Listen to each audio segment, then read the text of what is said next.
Hello दोस्तों, 10th का exam अब तुरंत स्टार्ट होने वाला है। बिहार बोर्ड तो परसों से स्टार्ट भी है। उसमें हम लोग को इलेक्ट्रिसिटी चैप्टर में फार्मूला रटने में थोड़ा प्रॉब्लम आ रही है। तो जैसे हमें ओम्स लॉ तो सबको मालूम होता है, V equal to I R होता है।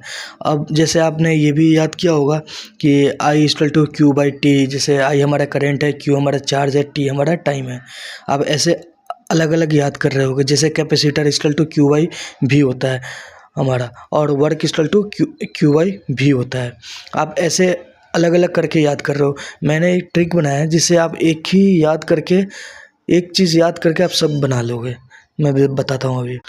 आप बस ये 3 फार्मूला को याद कर लो, आपका तीनों सब फार्मूला काम हो जाएगा और इसमें दिक्कत भी नहीं आएगी। जैसे पहला क्या है, Q equal to I T. ये हालांकि ये सबको मालूम है, जैसे हम लोग पढ़ते भी हैं, charge equal to current into time होता है।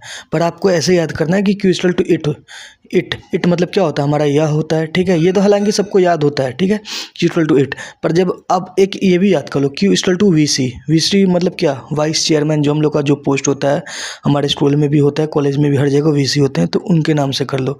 ठीक है, और लास्ट है Q equal to W by V. अब कैसे याद करना है, देखो VC हमारा क्या है, हमारा VC हमारा चेयरमैन है। तो आप जैसे कैपेसिटर इक्वल टू क्या होता था, Q बाई V होता है। तो आप वो याद ना करके आप ये वाला याद कर लो, और उसके बाद आप क्रॉस मल्टीप्लाई करके आप निकाल देना।